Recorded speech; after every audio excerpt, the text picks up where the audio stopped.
Bonjour à tous et bienvenue pour cette nouvelle vidéo sur les bons étudiants. Aujourd'hui, nous allons voir comment répondre à la question, comment savoir si deux événements sont indépendants. Donc, comment montrer que deux événements sont indépendants ou bien ne le sont pas. Donc, on va tout d'abord voir une partie courte, donc voir comment on montre théoriquement que c'est indépendant ou pas. Et puis, nous allons faire un exercice ensemble où nous allons montrer si deux événements sont indépendants ou pas.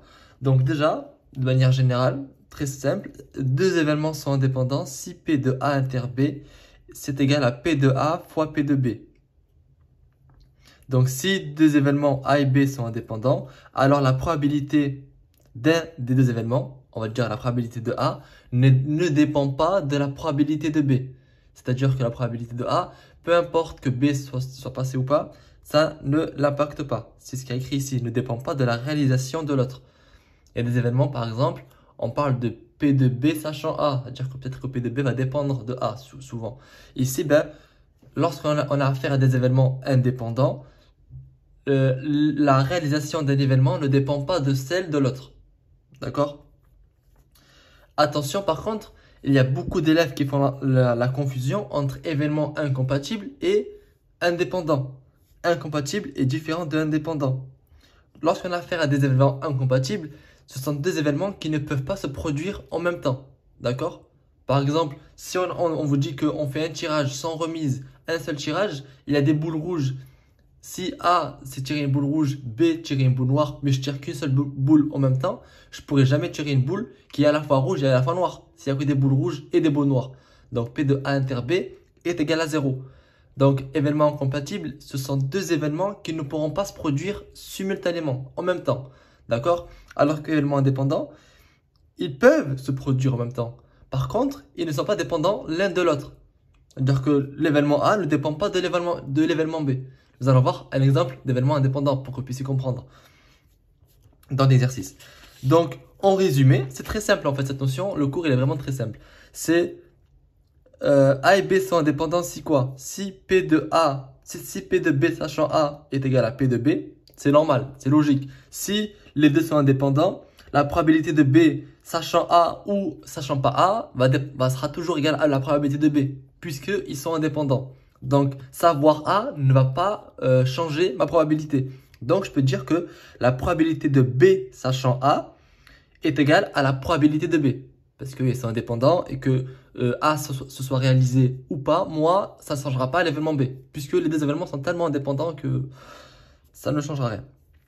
Ensuite, que P de A inter B soit égal à P de A fois P de B. On dirait un D. P de A fois P de B. Sinon, dans ce cas-là, si P de A inter B n'est pas égal à P de B, si P de B sachant A n'est pas égal à P de B ou P de A inter B n'est pas égal à P de A fois P de B, alors dans ce cas, ces deux événements-là, ils ne sont pas indépendants. D'accord? Et dans ce cas, donc, ils sont, entre guillemets, dépendants l'un de l'autre. Donc, la réalisation de l'un va impacter celle de l'autre. Donc, faisons un exercice pour mettre tout ça en application. Donc, dans l'exemple, on vous dit qu'on tire une carte dans un jeu de 32 cartes. Déjà, un jeu de 32 cartes, il est composé de quoi? De 7, 8, 9, 10, valet, dame, roi. 1, 2, 3, 4, 5, 7, 8, 9, 10. Tac, tac, tac. Ensuite, le 7, il y a le carreau. Il y a le 7 de trèfle. 7 de pique, etc. Donc 4 figures. On a 4 figures.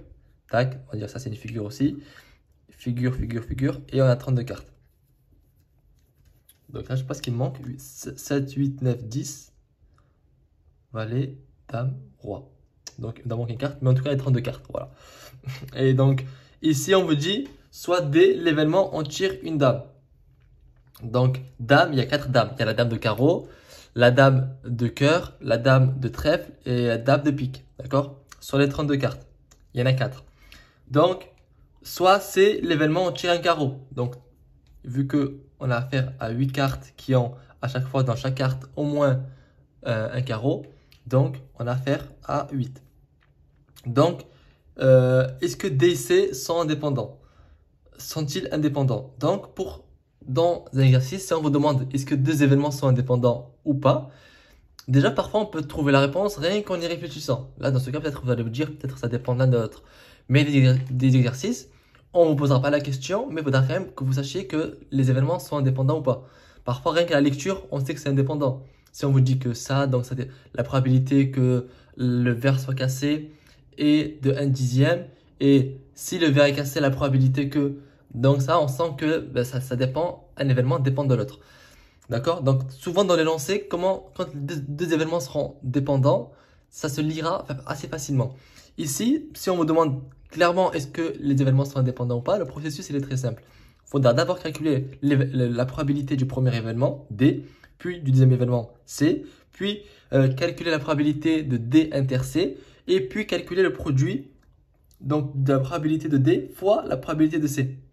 Si celle-ci est égale à celle-ci, alors ils sont indépendants. Sinon, c'est qu'ils ne le sont pas. D'accord? Donc, je commence par calculer la probabilité de D. D, je vous rappelle, c'est la probabilité de je tire une dame. Comme je vous ai dit, il y a 4 dames dans le jeu de 32 cartes. Et donc, 32 dans un jeu de 32 cartes, donc 4 dames sur 32. C'est ma probabilité. J'ai 4 chances sur 32, entre guillemets, de tirer une dame. La probabilité de tirer un carreau. Vu que dans un jeu de 32 cartes, j'ai 8 cartes qui ont chacune 4 formes. Et donc, j'ai un carreau pour chaque carte. 8 fois, j'ai 8 carreaux en tout. Donc, la probabilité d'avoir, c'est 8 sur 32. La probabilité de D inter C, c'est la probabilité que je tire une dame de carreau. Donc, pour que ça se réalise, donc, il faut qu'à la fois que j'ai une dame et à la fois que je tire un carreau. Donc, c'est que je tire une dame de carreau. Une dame de carreau dans un jeu de 32 cartes, j'en ai qu'une seule. D'accord? J'ai une seule dame de carreau. Donc, ça me fait 1 sur 32. Maintenant, la probabilité de B fois la probabilité de D fois la probabilité de C. Donc là, je prends mes deux probabilités, je les multiplie entre elles. Donc j'ai 4 sur 32 fois 8 sur 32. Ça me fait quoi? 4 fois 8, 32. Là, je vais écrire 32 puisque je sens que ça va m'aider. 32 fois 32. Quand je fais la multiplication de fractions, je vous rappelle, je multiplie le haut avec le haut, le bas avec le bas. C'est ce que j'ai fait, 4 fois 8, 32. Et là, je vais simplifier parce que je peux écrire ça comme ça. Donc, je peux enlever un 32 en haut et un 32 en bas. Donc, il me reste quoi? 1 sur 32. Et là, en fait, qu'est-ce que je remarque? Que ça, c'est égal à ça.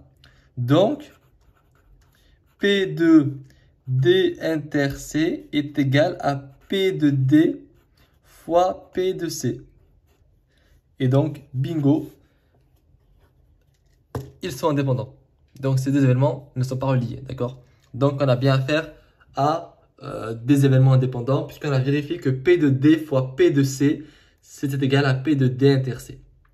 En tout cas, voilà, j'espère que cette vidéo vous a aidé à comprendre cette notion qui n'est en réalité pas très compliquée si juste vous retenez que les événements sont indépendants si on a un de ces deux cas. Donc, P de B sachant A est égal à P de B et P de A inter B est égal à P de A fois P de B. Donc, ils sont indépendants. Sinon, ils sont alors dépendants entre guillemets. Donc, voilà. J'espère que si vous retenez ça normalement, ça ne devrait pas vous poser de problème en cas d'exercice ou d'examen sur ce sujet. J'espère que cette vidéo vous a plu et vous aura permis de comprendre. Pour ma part, je vous donne rendez-vous dans une très prochaine vidéo sur les bons étudiants. À très vite pour de nouvelles vidéos.